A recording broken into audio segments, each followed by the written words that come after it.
ابو سلمہ بن عبد الرحمن نے کہا کہ میں نے ابو سعید خدری رضی اللہ تعالی عنہ سے شب قدر کو پوچھا۔ آپ نے فرمایا کہ بادل کا ایک ٹکڑا آیا اور برسا، یہاں تک کہ مسجد کی چھت ٹپکنے لگی جو کھجور کی شاخوں سے بنائی گئی تھی۔ پھر نماز کے لیے تکبیر ہوئی۔ میں نے دیکھا کہ نبی کریم صلی اللہ علیہ وسلم کیچڑ اور پانی میں سجدہ کر رہے تھے۔ کیچڑ کا نشان آپ کی پیشانی پر بھی میں نے دیکھا۔ صحیح بخاری حدیث نمبر 669۔ انس بن سیرین نے بیان کیا کہ میں نے انس رضی اللہ تعالی عنہ سے سنا کہ انصار میں سے ایک مرد نے عذر پیش کیا کہ میں آپ کے ساتھ نماز میں شریک نہیں ہو سکتا، اور وہ موٹا آدمی تھا۔ اس نے نبی کریم صلی اللہ علیہ وسلم کے لیے کھانا تیار کیا اور آپ کو اپنے گھر دعوت دی، اور آپ کے لیے ایک چٹائی بچھا دی اور اس کے کنارے کو صاف کر کے دھویا۔ حضور صلی اللہ علیہ وسلم نے اس بوریے پر 2 رکعتیں پڑھیں۔ آل جارود کے ایک شخص عبد الحمید نے انس رضی اللہ تعالی عنہ سے پوچھا کہ کیا نبی کریم صلی اللہ علیہ وسلم چاشت کی نماز پڑھتے تھے؟ انہوں نے فرمایا کہ اس دن کے سوا اور کبھی میں نے آپ کو پڑھتے نہیں دیکھا۔ صحیح بخاری حدیث نمبر 670۔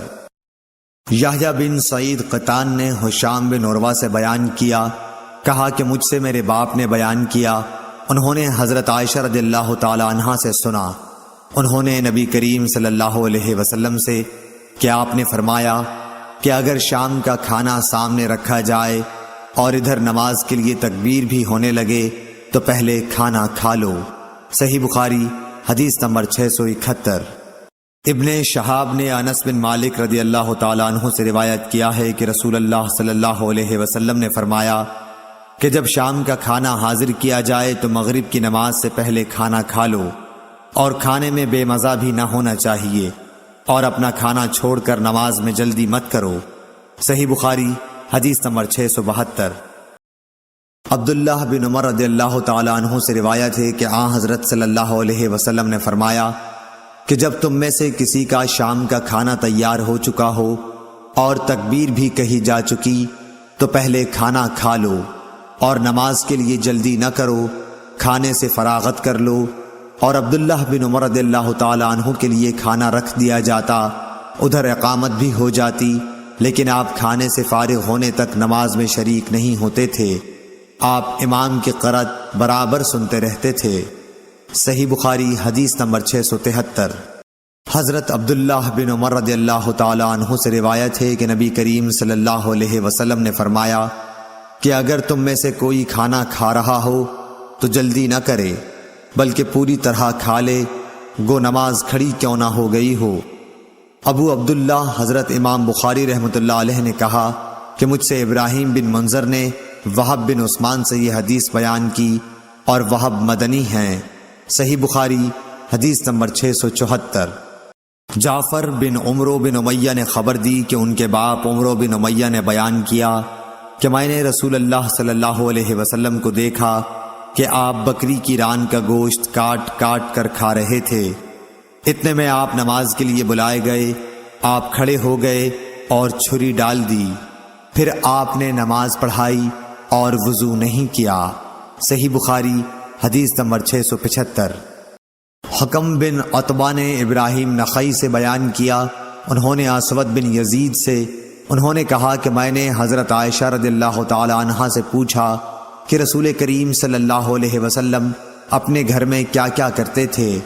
آپ نے بتلایا کہ حضور صلی اللہ علیہ وسلم اپنے گھر کے کام کاج یعنی اپنے گھر والیوں کی خدمت کیا کرتے تھے، اور جب نماز کا وقت ہوتا فوراً کام کاج چھوڑ کر نماز کے لیے چلے جاتے تھے۔ صحیح بخاری حدیث نمبر 676۔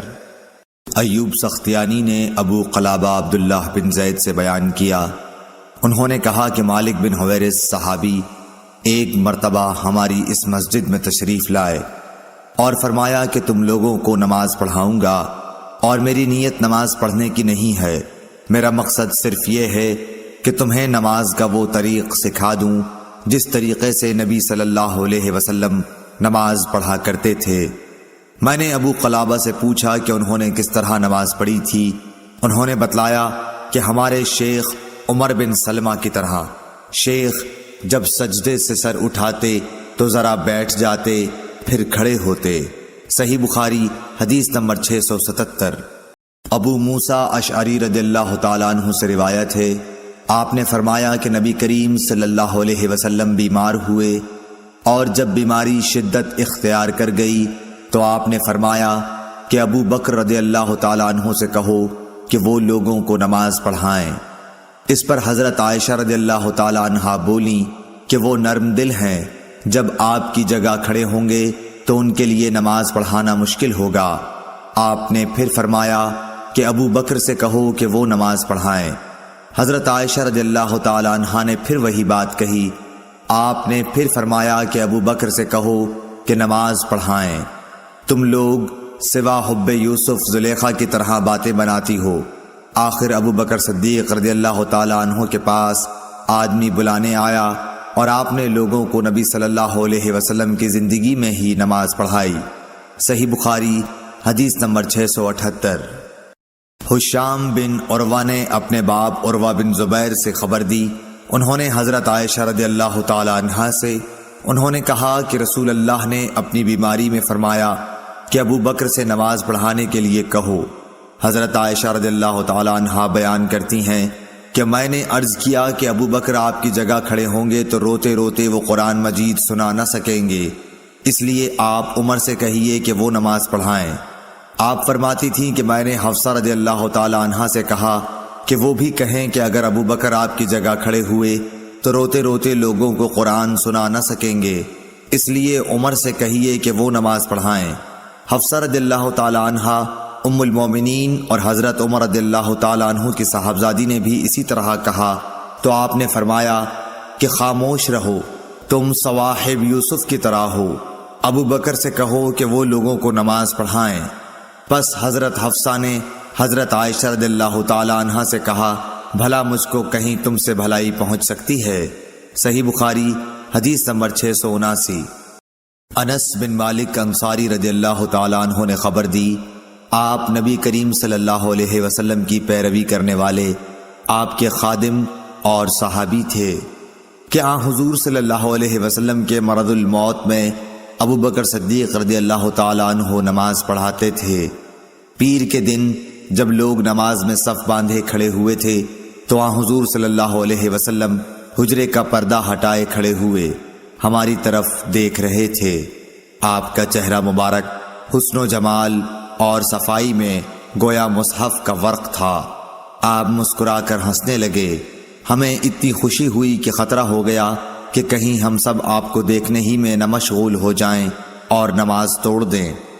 حضرت ابو بکر رضی اللہ تعالی عنہ الٹے پاؤں پیچھے ہٹ کر صف کے ساتھ آ ملنا چاہتے تھے۔ انہوں نے سمجھا کہ نبی صلی اللہ علیہ وسلم نماز کے لیے تشریف لا رہے ہیں، لیکن آپ نے ہمیں اشارہ کیا کہ نماز پوری کر لو، پھر آپ نے پردہ ڈال دیا۔ بس حضرت صلی اللہ علیہ وسلم کی وفات اسی دن ہو گئی۔ انا للہ و انا الیہ راجعون۔ صحیح بخاری حدیث نمبر 680۔ عبدالعزیز بن صہیب نے انس بن مالک رضی اللہ تعالیٰ عنہ سے بیان کیا، آپ نے کہا کہ نبی کریم صلی اللہ علیہ وسلم ایام بیماری میں 3 دن تک باہر تشریف نہیں لائے۔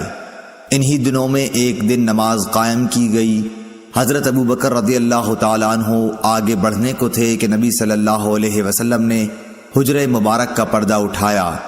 جب حضور صلی اللہ علیہ وسلم کا چہرہ مبارک دکھائی دیا تو آپ کے روئے پاک و مبارک سے زیادہ حسین منظر ہم نے کبھی نہیں دیکھا تھا، قربان اس حسن و جمال کے۔ پھر آپ نے حضرت ابو بکر صدیق رضی اللہ تعالی عنہ کو آگے بڑھنے کے لیے اشارہ کیا اور آپ نے پردہ گرا دیا، اور اس کے بعد وفات تک آپ کو دیکھنے پر قادر نہ ہو سکا۔ صحیح بخاری حدیث نمبر 681۔